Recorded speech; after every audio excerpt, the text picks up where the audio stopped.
Marine turtles are nomads of the ocean. During their lifetime, they travel over thousands of miles through the waters of many countries. Without international cooperation, turtle conservation efforts are doomed. But there is hope. Scientists of Barbados, Qatar, and Bermuda recognize the urgency of saving turtles. They are each working in their own way to ensure the survival of these nomads of the ocean.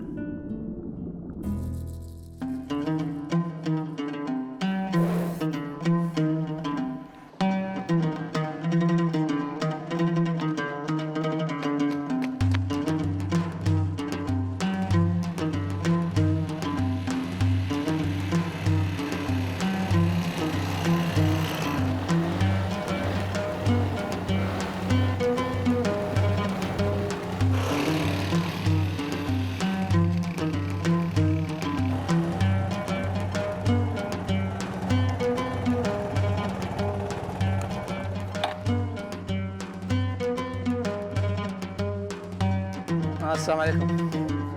دكتور جاسم عبد الرحمن كيف الحال؟ This project for conservation of the turtles in Qatar started just this year for the first time. And we started to go to the beach, Ras Lafan, Omtis, Ras Riken, every night. And we're watching the beach. To save these turtles and the marine life, to all of us, we should first of all save the beaches from rubbish and garbage, not throwing these plastic bags and not driving over these beaches, because as we know, the nest of these young turtles will be held there in incubator for 60 days. Nobody knows there is a turtle nets in these beaches. When we drove over these beaches, we're going to kill these turtles.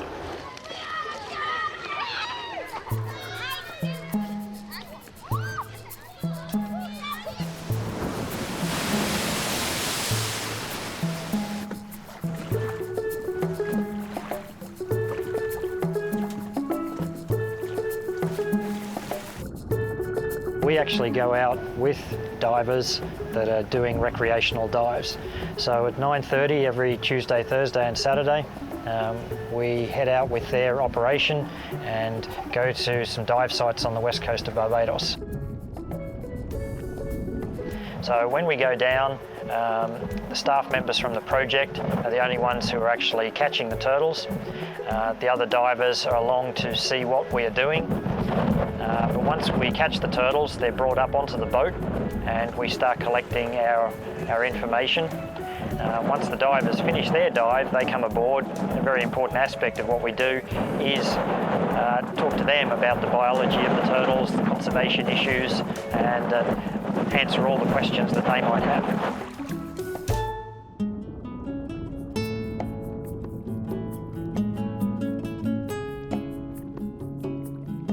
What we've been very pleased to see, I don't think we quite anticipated what the potential was here with these international students, but they go back and in 2 or 3 years you find out they're the representative of their country at some international turtle meeting. If you two would come back with the turtles and let's get the two of you to help with the pit tags, so we know there are turtles in here that have pit tags, so even if they don't have metal tags, you want to check everybody left side and right side. And so I've been at several meetings where, you know, these students they're in there doing conservation, and it's at least partly, we hope, because they learned an appreciation for turtles, you know, as participating in the Bermuda Turtle Project, where I think they see how much we all respect turtles, and you can tell, you know, that we care about them.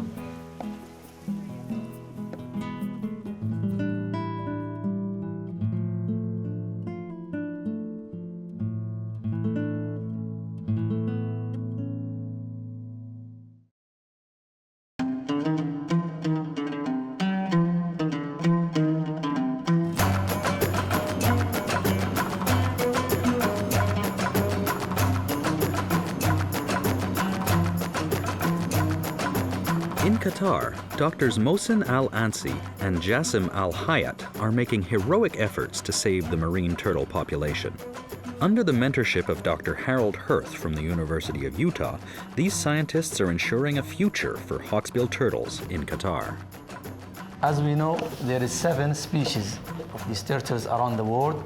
We found in the Qatari water so far 2 famous species, one the hawksbill and the second one green turtles. All 7 species from the turtles around the world, it's endangered. Same thing to the turtle in the Qatari water, it's also endangered. دكتور جاسم تسمعني؟ اي اسمعك يلا. اوكي روجر يلا نبدا. We're going every night to the beach just for watching the turtles when they're coming from the sea. They come to the beach during the night only. Usually we find it during the night after the sunset with the high tide. When she reach the beach, she's choosing the site for laying the eggs.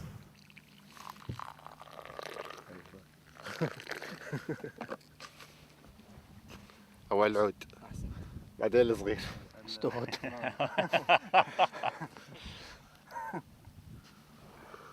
ايش رايك؟ After she finishing laying the eggs, she return back, but before she returning back to the sea, we take measurement and also we mark these turtles because we want to see if the same turtles coming to the same beach each year or after 2 years.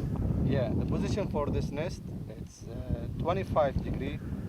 Then 50. after that, we by GPS 50. we take the location. So we know the location exactly by GPS, and also we know the nest, and we protect this nest so nobody can reach to this nest by cars or by animals, so they will be protected.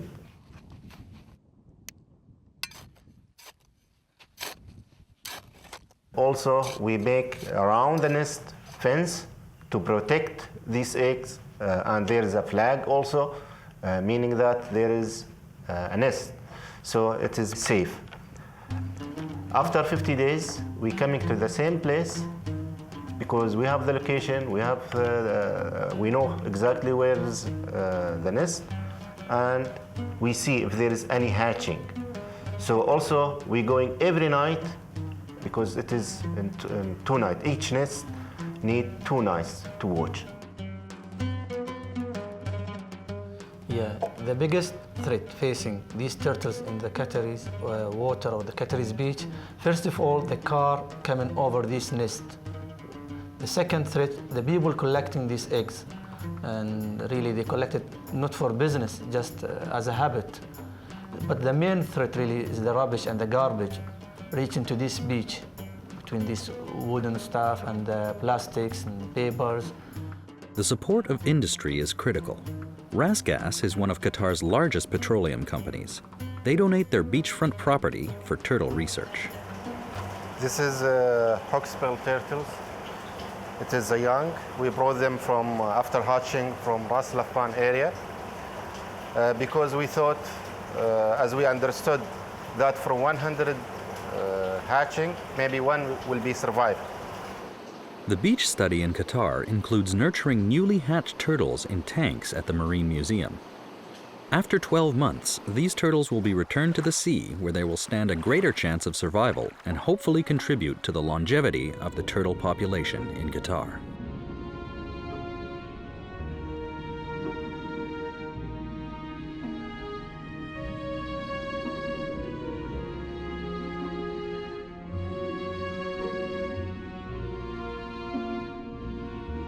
As we know, these turtles feeding in the what they tell us the jellyfish. The jellyfish, it's similar to the plastic bags. Many of these turtles lost life eating these plastic bags.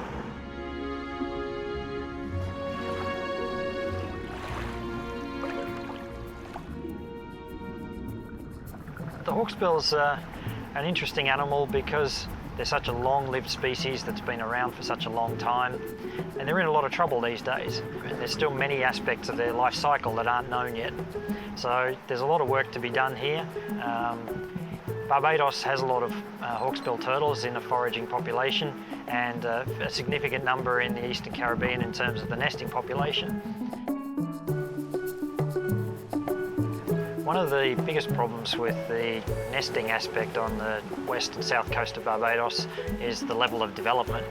The sea turtles need a wide beach, and ideally with vegetation. Now what we find here is the turtles are in direct conflict with people, because hawksbill turtles also like the sheltered leeward side of the island, which is where all the development is.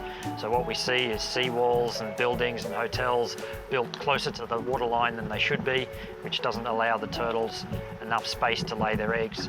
Hatchlings normally use light to orientate themselves towards the sea, but these days, again, hotel lights, street lights, lights on other buildings, they light up the landward side and attract the hatchlings inland. And in those situations, they get run over, they get eaten by crabs, they do everything but make their way to the sea. The beach work is fairly well understood, but the sea turtle actually spends over 99.9% of its time in the water. So we needed to go into the water to learn something about these animals.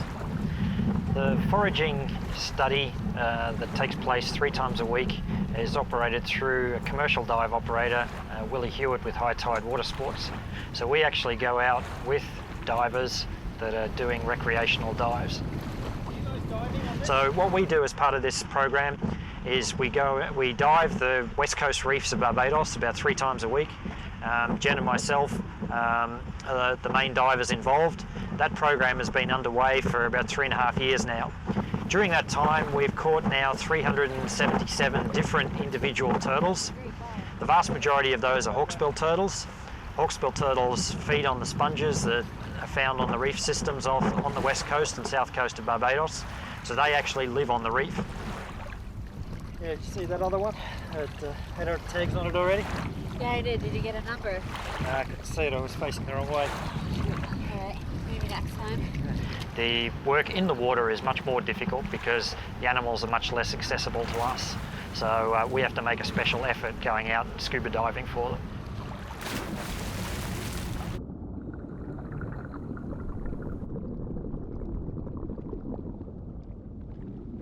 The 2 of us who are diving looking for the turtles go into the water first, and then we, before the tourists come down after us, we go down onto the bottom of the reef and then spread ourselves out along the centre of the reef. So then we slowly swim across the top of the reef until we find a turtle. Once we do, we use a tank banger on our tank to alert the other divers that we've seen one, and then we'll approach the turtle. The turtles can actually swim a lot faster than we can, so we don't go straight at them full speed. Basically, there's a little bit of tactics involved. But when they are swimming, even though they can swim much faster than we can, there are still methods you can use to catch them, and turtles can't see directly behind them. So when a diver is following a turtle, it often will swim at an angle, and it'll turn its head off to the side so that it can see directly behind it, and it can still see the diver. And we're often able to have a diver follow them as they're doing a big arc, looking behind them, and they often don't even notice that they're swimming into another diver who can grab them. The turtles have 2 different responses. Either they try and swim away from us, or they try and settle in on the reef and camouflage themselves. And this last small turtle that we caught, this individual was swimming first, and it saw the 2 of us, and then it settled on the reef. So Jen was actually in front of the turtle at the time, and she signalled to me to come around behind the animal, because the hawksbill was looking directly at her, and if she had approached it any closer, it would have moved off the reef and swum away very quickly. So she signalled to me for me to sneak up behind it while she sort of kept the turtle occupied in front of her.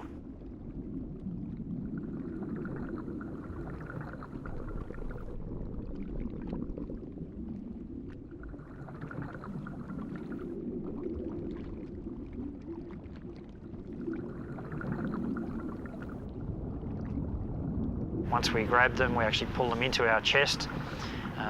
wrap one hand around them and immobilise one of the front flippers and pull it into the belly of the animal, and then immobilise the other front flipper and pull that into the belly as well. That way we can then with one hand hold the front flippers into the plastron, the belly of the turtle, in effect tuck it under our arm, and it still leaves us with one hand free to control our ascent.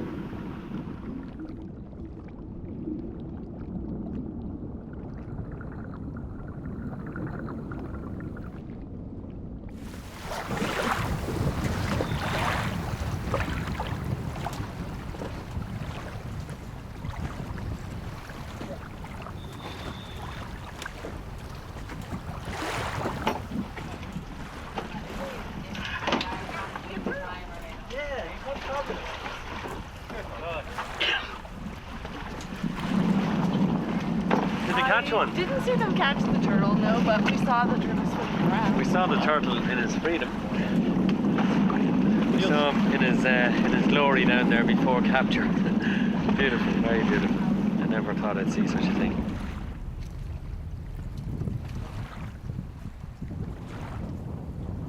The first step when we bring the hawksbills aboard the boat is that we start to engrave a number into the side of their shell. This is the number that we then fill in with paint, and the reason we do that is so the divers can see these turtles from a distance underwater, report which individual it is, where it was, what depth it was, and what it was doing.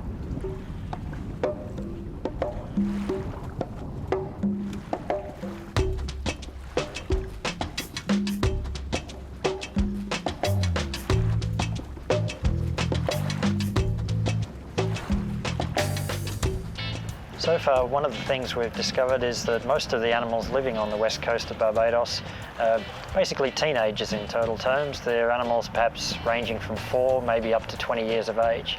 So that's still quite young in a turtle's life. As they're growing somewhat larger, but before they've reached adulthood, these animals are swimming away, probably to find another feeding ground somewhere else in the Caribbean. We don't know why they leave, and we don't know when they leave, and we don't know exactly where they go. To date, we've only had one animal that has been tagged as a juvenile in Barbados, found in another country. We think that basically all of the animals do leave Barbados, but that's the first confirmed record we have. So there's many very, very basic, simple things that we still don't understand about the hawksbills in the water. We're looking at things like the growth rates of these animals, how many animals are here, what part of the reef systems they use, do they move around a lot, looking at what type of food they eat. Very, very simple questions, things that most people would expect that we would know already. The last part of the process before the turtle is released is to take a photograph of it, and that aids us in identifying the animal, but we also, before releasing it, we name the turtle after usually one of the passengers on the boat. Often there are people on the boat who have just come along to see the turtles and see us doing the work with the turtles, who are actually non-divers and who weren't able to see the turtles in the water. So they're often the first people that get a turtle named after them. Because of the difficulty of studying these animals in the water, it's only been the last 5 to 10 years in 1 or 2 other locations that this sort of work has been done. So it's a critical stage because we need to know something of their habitat requirements in the sea before you can set aside protected areas or make management decisions about looking after hawksbill turtles.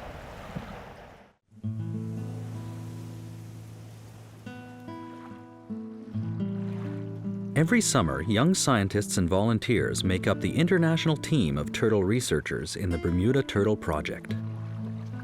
Yesterday we aimed for 15, we got 5, so today we aim for 20, catch 10.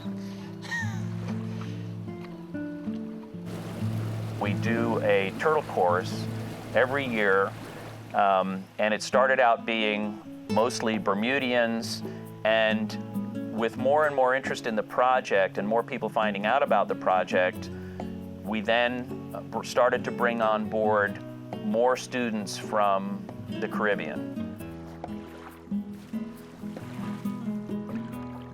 The students bring their snorkeling gear and their lunch on board, and so we go out to a grass flat and we'll go out and spot turtles feeding, green turtles feeding, So the net gets set and the students get in the water and will snorkel along the net.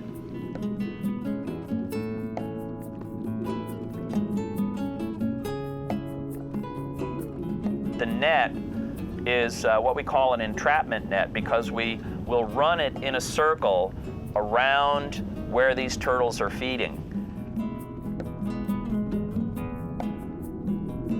Green turtles are very skittish, they scoot off, and when they hit the net, they usually get tangled, and the snorkelers will dive down and grab the turtles and lift them up to the surface. It's real important that they get to the surface right away and they get a breath of air.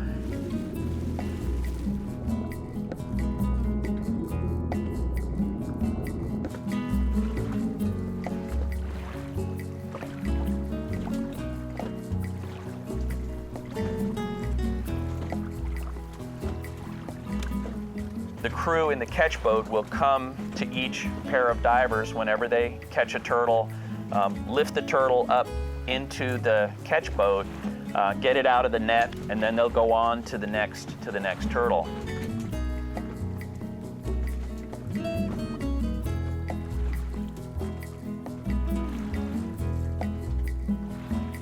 The goal of these young scientists is to learn new skills for turtle conservation to take back to their home countries.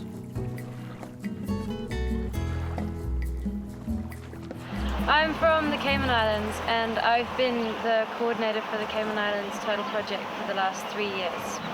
The main gift the Bermuda Turtle Project can give me is education, is the experience of the people who are running the project.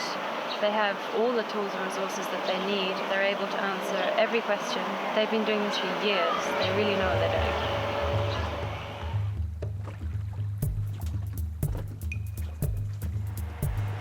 doing. In Anguilla, we hope to protect our sea turtle populations by enforcing the moratorium, educating the people about the importance of sea turtles and how they're endangered, and how we can use projects like the Bermuda Turtle Project and take it over to Anguilla and use it there.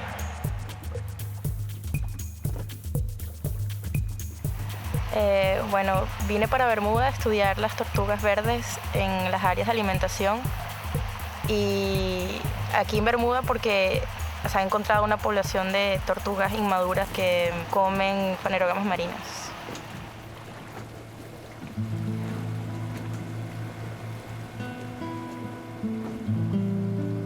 I came to Bermuda to learn about the techniques of working with turtles in water.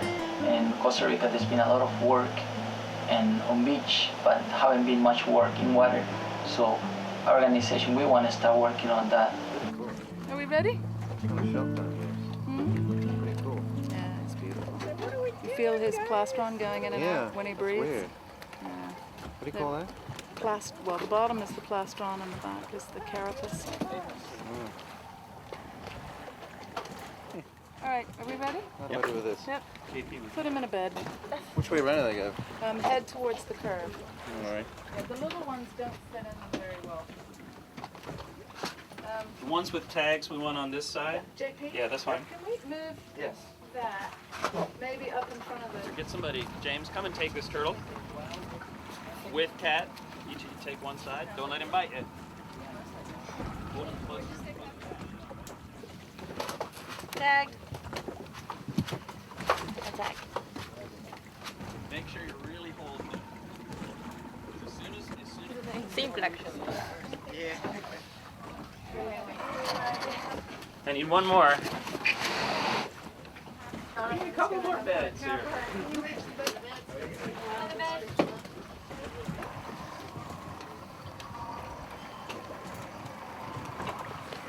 When you get kids together and they start talking about their different projects, they even start finding out that some of the ones who have already worked a little bit in projects in other countries have found out that their tags have turned up, for example, in another country, and they share data.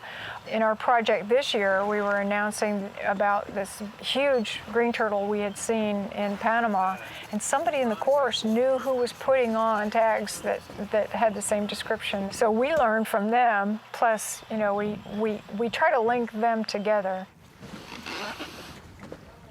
So on the left side is MB 499. And on the right side is K8553. And these tags look good. We'll just leave them on there. So who's checking for pit tags? And you've done these over here? Okay. You know, we have the master list of tags right there on the boat.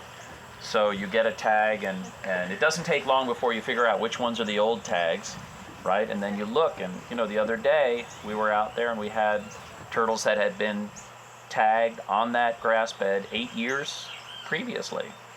And then when you go and look at the computer records, what you would see is that, you know, that turtle was first tagged in '94. We saw it again in '97 and '99, and here it is 2002, same spot. And then you can look at the growth, and you see that these, you know, this turtle has, you know, it's resident on this flat. The next little guy has lost the tag on the left side. There's an old tag hole on the left side. Here's the pit tag number.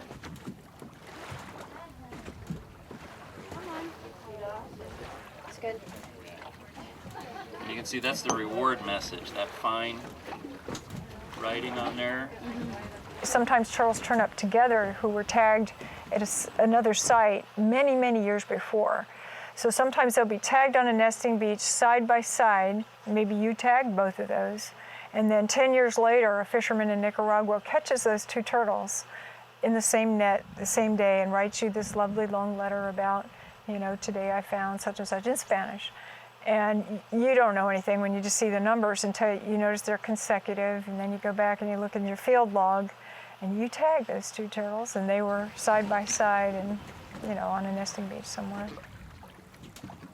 Carapace width on that one. Carapace width is 35.9. Carapace width, am I dreaming this? 43.9. It's actually square. It's a very round turtle. Why don't we do the R tags first? Time to go swimming.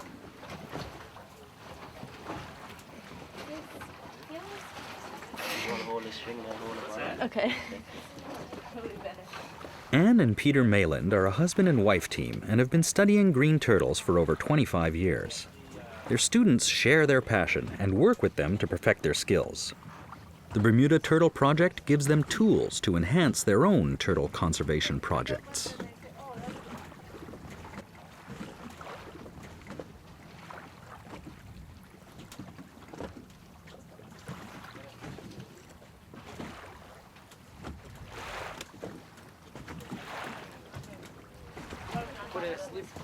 Tell me who he is. Noodles. You're so glad you're like a college student. Just 3881.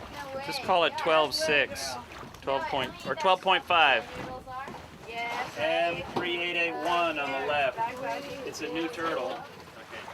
We've tagged all these turtles here in Bermuda, and then a certain percentage of them get caught in Cuba, where there's a group of maybe 15 tag returns. So here you have a green turtle that's born, then it's growing up in Bermuda for 20-some years.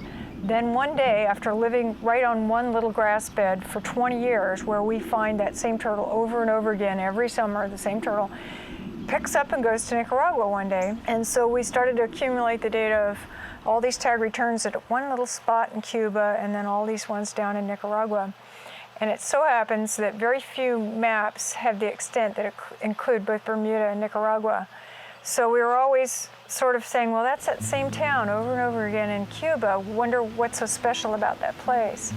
And we had trouble finding a map that would really let us look at it and do the measurements of distance travel. And finally we get the map, and I get out a long, clear ruler and put it to get the distance calculated down to Nicaragua. And it turns out the map goes right through the middle letter of the town in Cuba where all those other tag returns are. So it's like, oh my gosh, you know, we've just stumbled onto something about how they get where they're going. And we now think that, you know, that node of tags that we have from Cuba are not turtles that are bound for Cuba. They're on their way to Nicaragua. So now, you know, a whole set of new questions comes up of, you know, what do they just have that information programmed into them when they're born that They know that when they reach 75 centimeters, they've got to swim down to Nicaragua, and it's at this bearing, you know, so they must use some sort of magnetic compass to find their way. Yeah. Yeah, so give that one to Jen. You're going to bleed? You want me to measure? Okay. So there's always new things that we find, even when we're not looking for that particular thing. R2765 and R27 and R2564. One with the old tag scar here. Veronica, you ready with the red tube? No. Yeah. Because the turtles are so well protected here, we can get a lot of recaptures. So it means that we can get a lot of different kinds of data for green turtles in developmental habitat. Bermuda is just an excellent place.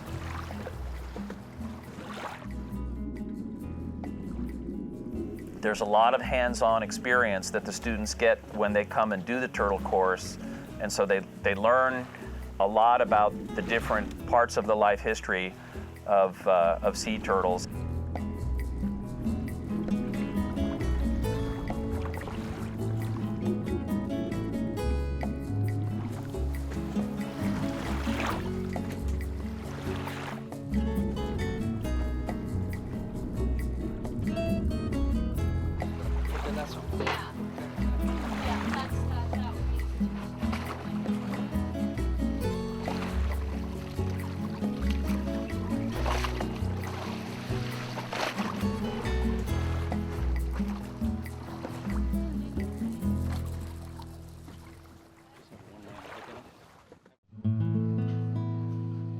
Under the guidance of Jennifer Gray, the Bermuda Aquarium manages the Sea Turtle Stranding program.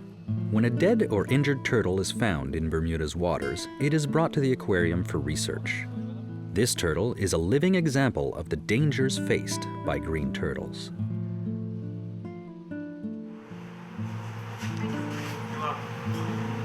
So this is split pea. Split pea was named by our staff and comes from the Stranding program.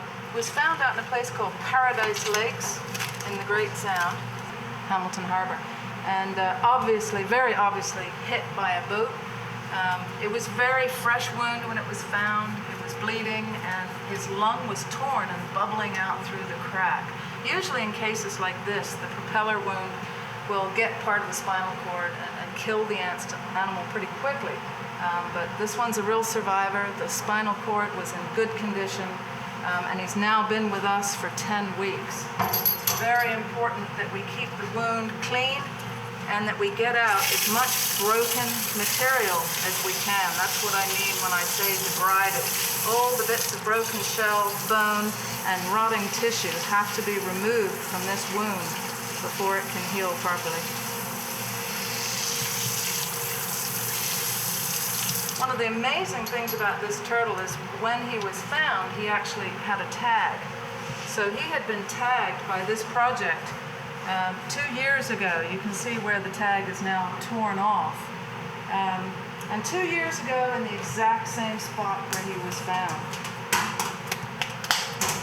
Very unfortunately, this spot was a 5-knot no-wake zone, and what that tells me is that somebody was going too fast in an area where they shouldn't have been, which is very unfortunate for this little turtle. So now I'm trying to get into the wound here, just to take out any of the scabs, you might call them. We'd like to think that he's young enough that maybe in time he would develop some new shell, but at this point we're not sure. I think he was just lucky to be alive.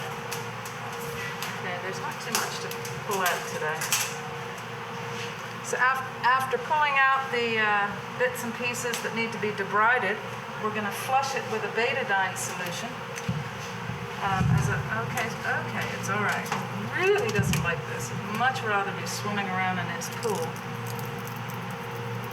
You can see that propeller slice went right through to the front of his carapace or back, and in actual fact started to split the skin down the neck. So we've created a Band-Aid here, This is a very strong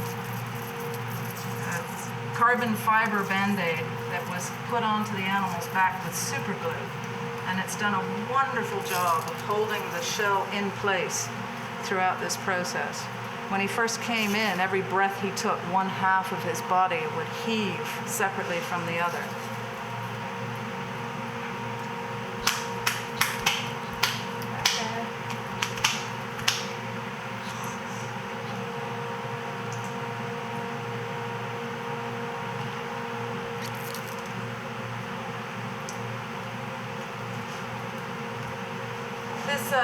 A very small green turtle, as green turtles go, probably just 5 or 6 years old. And just as an example of how slow, or how long it takes for these animals to grow and reach maturity, 2 years ago when we first captured this animal, he was 29 centimeters. And in 2 years, he's not even grown a centimeter. He's still under 30 centimeters. Here's what we're going to do. We're going to set it up on the ledge, but don't let go of the flippers. Hold the flippers. Hold the flippers tight. So if people ask you, do sea turtles live to 100 years? I mean, it's it's not impossible. And the really interesting thing is that reptiles generally don't have reproductive senility. That is, as long as they live, they keep reproducing.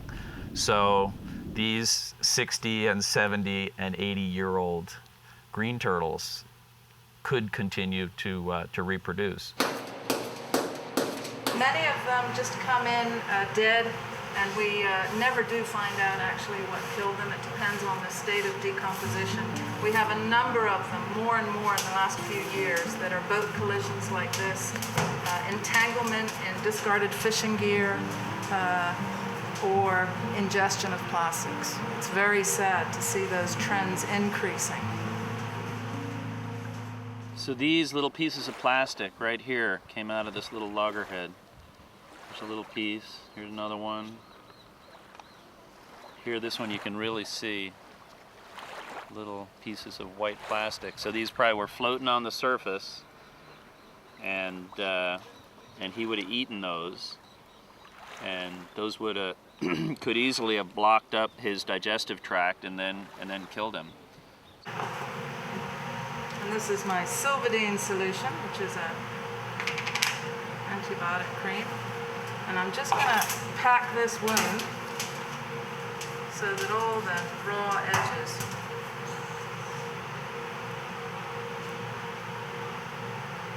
are covered.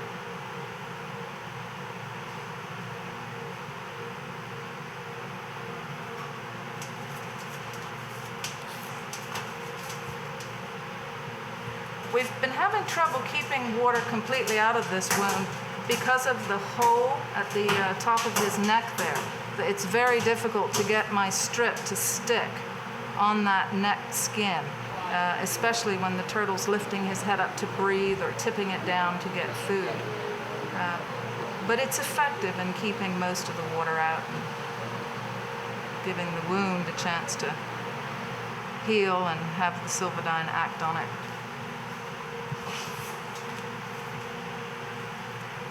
You can head down, sweetheart.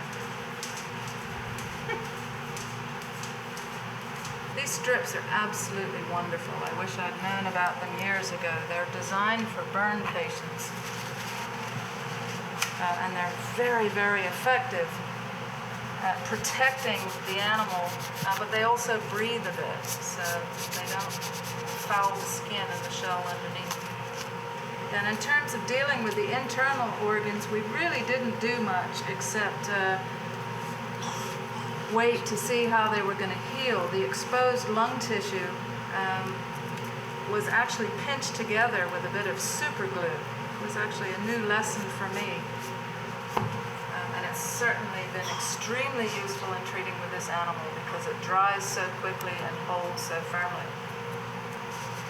As part of our rehabilitation program, we have a public awareness campaign, and we're constantly trying to get the message across to boaters and people using the water that these animals are out there, and that nothing's so important that you have to be in that much of a hurry to slow down and appreciate them when you're in their areas rather than go speeding through. And the public are actually quite good. If they see or find an injured animal, they'll either call us or they'll bring it in. We get excellent response from the public in terms of helping these animals. In Barbados, Angelique Brathwaite leads the Coastal Zone Management Unit. She is enthusiastic about turtle ecotourism. Okay, we're at Mount Stanfus in St. James. We're on the west coast of Barbados. This is where we're going to see some turtles. We usually see green turtles here. Occasionally we see a hawksbill. And this is a really good example of a community-based sort of management. It was started by two fishermen, Wendell and Stanton. Actually, it was started when a turtle got caught in a net.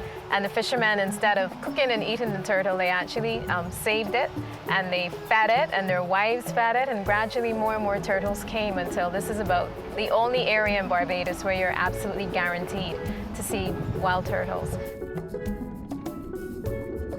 Behind me, you'll see two of the catamarans that come here on a daily basis. We usually have about 5 or 6.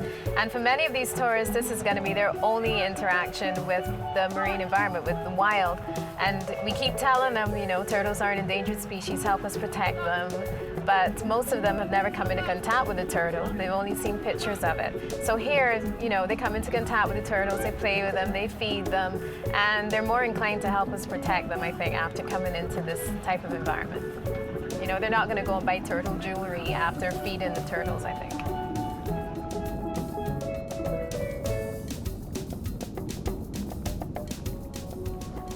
As we know, from the 100 young turtles, only one succeed to give us a new generation.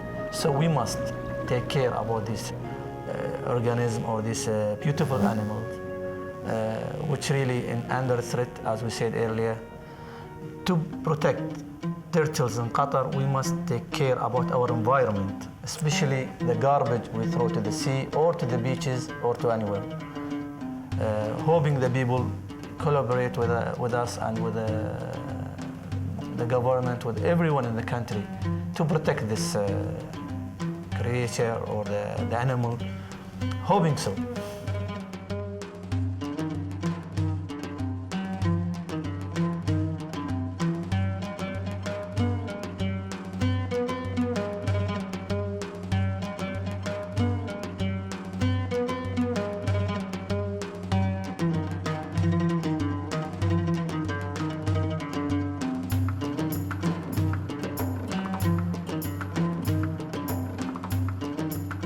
So really, picking up your trash, keeping trash out of the ocean, slow down, be responsible for what's yours, and therefore leave the sea turtles environment as it was before you came. Scientists of Barbados, Qatar, and Bermuda realize the urgency of saving turtles. During their lives, turtles travel thousands of miles and live temporarily in the waters of many countries. So turtle conservation is a global responsibility. International cooperation is the best way to ensure the survival of these nomads of the ocean.